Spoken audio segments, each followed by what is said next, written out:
اور قیامت کے میدان میں اس کی جنتی ہونے کی گواہ میں ہوں گا۔ بروز حشر جنتی ہونے کی گواہ میں دوں گا۔ تو میرے پیارے نبی کے پیارے دیوانوں، اس لیے ایمان میں مضبوطی پیدا کرو، اعمال کی کھیتی میں آبیاری اگر چاہتے ہو کہ قیامت کے میدان میں ہمارا نیک اعمال مقبول ہو عند اللہ، تو ہمیں چاہیے کہ ہم اپنے نبی امام الانبیاء صلی اللہ تعالی وسلم پر کثرت سے درود و سلام پڑھا کریں۔ شاعر نے کہا ہے کہ کرو پیدا ہر ایک دل میں نبی کے عشق کا جذبہ، کرو پیدا ہر ایک دل میں نبی کے عشق کا جذبہ، یہی تبلیغ مذہب ہے، یہی تو دینداری ہے، یہی تبلیغ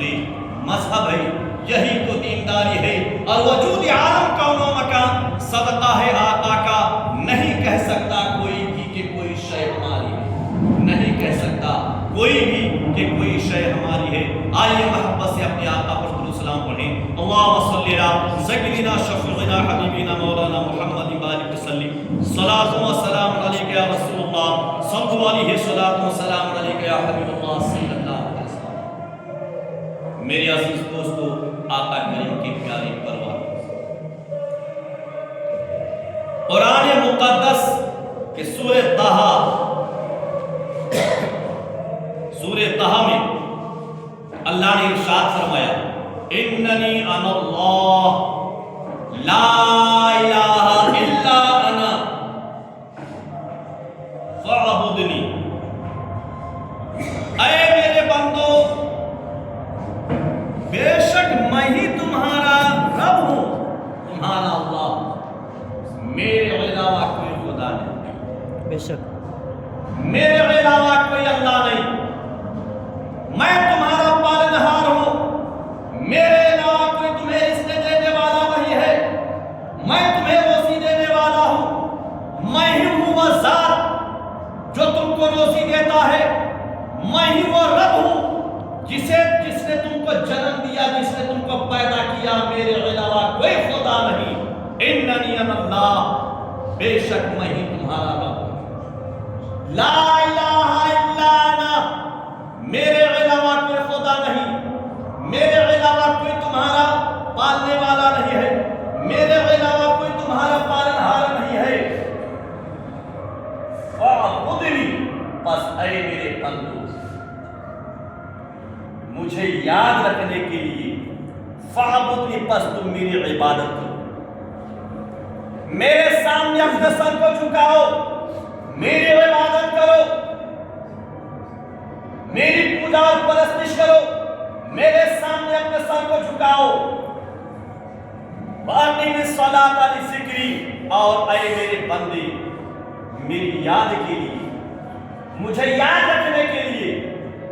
اگر تم مجھے یاد رکھنا چاہتے ہو، تم مجھے یاد کرنا چاہتے ہو، اپنے دل میں یاد کرنا چاہتے ہو، ظاہری طور پر یاد کرنا چاہتے ہو، تو میری یاد کے لیے نماز پنجگانہ کی پابندی کرو، 5 وقت کی نماز کو پابندی کے ساتھ ادا کیا کرو۔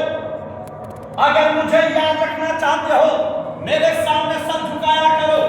مجھے یاد رکھنا چاہتے ہو، نماز فجر میں حاضر آ جایا کرو، مجھے یاد رکھنا چاہتے ہو، ظہر کی 12 رکعت ادا کر لیا کرو، مجھے یاد کرنا چاہتے ہو تو عصر میں آ کے 8 رکعت ادا کیا کرو، اگر مجھے یاد رکھنا چاہتے ہو تو مغرب میں آ جاؤ 7 رکعت نماز ادا کر لیا کرو، مجھے یاد کر رکھنا چاہتے ہو تو عشاء میں آ جاؤ 17 رکعت نماز پڑھ لو، مجھے سجدہ کر کے مجھے یاد کرو۔ اننی انا اللہ لا الہ الا انا فاعبدنی اقم الصلاۃ لذکری۔ اور آگے تب ارشاد فرمایا، ان الساعۃ آتیۃ، کہ بے شک قیامت آنے والی ہے، قیامت آنے والی ہے، قیامت قائم ہوگی برحق ہے،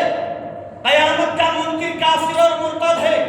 قیامت قائم ہوگی، تمہیں دنیاوی زندگی کا حساب دینا ہے، دنیاوی زندگی کا تمہیں حساب پیش کرنا ہے۔ اپنے معبود برحق کے سامنے تجھے حاصل ہونا ہے، اپنے معبود برحق کے سامنے دنیاوی زندگی کے اعمال کا حساب پیش کرنا ہے۔ اس دنیاوی زندگی میں اگر تیری نمازیں برابر نکلی، تیری نماز اگر صحیح نکلی تو تیرے لیے نجات ہے، تیرے لیے فلاح ہے، تیرے لیے کامیابی ہے۔ کامیابی تیری قدم چومے گی جبکہ دنیا میں تم نے اپنے رب کو سجدہ کیا ہو، کامیابی تیرے لیے قدم چومے گی جبکہ دنیا میں تم نے معبود برحق کو 5 وقت کی نماز میں سر کو جھکا کر اپنے رب کو یاد کیا ہے، اللہ کو سجدہ کیا ہے، تو قیامت کے میدان میں تیرے لیے آسانیاں ہیں، تیرے لیے کامیابی ہے، تیرے لیے فلاح ہے، تیرے لیے بہبودی ہے، بس شرط یہ ہے کہ تم اپنے معبود برحق کو سجدہ کیا، 5 وقت کی نماز کو ادا کیا۔ اللہ ارشاد فرمایا ان الساعۃ آتیۃ، بے شک قیامت آنے والی ہے، حق ہے، حق ہے۔ میری عزیز آثار قیامت میں سے اللہ تبارک تعالیٰ ارشاد فرمایا اذا السماء انشقت، اذا السماء انشقت، کہ آثار قیامت میں سے یہ بھی ہے کہ آسمان پھٹ جائے گا، آسمان پھٹ جائے گا۔ میرے عزیزو وَأَذِنَتْ لِرَبِّهَا حُقَّتْ، اور آسمان اپنے رب کے حکم کو قبول کرے گا، چونکہ وہ مخلوق ہے۔ اللہ تبارک تعالیٰ نے اس آسمان کو پیدا کیا ہے۔ تفسیر میں فرماتے ہیں، تفسیر مواہب الرحمن، میرے عزیزو مفسرین لکھتے ہیں کہ قیامت کے قرب قیامت میں رب تبارک تعالیٰ آسمان کو حکم دے گا اور آسمان پھٹ جائے گا، لیکن انسان کو بار بار اللہ حکم دے رہا ہے اقیم الصلاۃ، نماز قائم کرو۔ اللہ حکم دے رہا ہے ان الصلاۃ تنہا عن الفحشاء والمنکر، کہ بے شک نماز بندائے مومن کو تمام برائیوں اور بے حیائیوں سے روکتی ہے۔ برکت چاہتے ہو رب کے قریب آ جاؤ، اگر گھر میں خیر و برکتیں چاہتے ہو تو اللہ کو سجدہ کر لو، کاروبار میں برکت چاہتے ہو اللہ کو سجدہ کرو، ماں اور اولادوں کے اندر فرما برداری چاہتے ہو اپنے رب کو سجدہ کرو، دنیا کے حالات، دنیا کی دنیاوی آفات سے بچنا چاہتے ہو اپنے رب کو سجدہ کرو، دشمنوں کے وار سے بچنا چاہتے ہو اپنے رب کو سجدہ کرو، اور تمام آفات عارضی اور سماوی سے بچنا چاہتے ہو تو آؤ، اگر واقعی حادثات عارضی اور سماوی سے بچنا چاہتے ہو اپنے رب کو سجدہ کرنے لگ جاؤ، اپنے رب کے سامنے سر کو جھکاؤ، حادثات عارضی اور سماوی سے محفوظ ہو جائے، اولادیں فرما بردار ہو جائے گی، رزق میں برکت ہوں گی، عمر میں برکت ہوں گی، اللہ تبارک تعالیٰ مہلک بیماری سے بچا لے گا۔ لیکن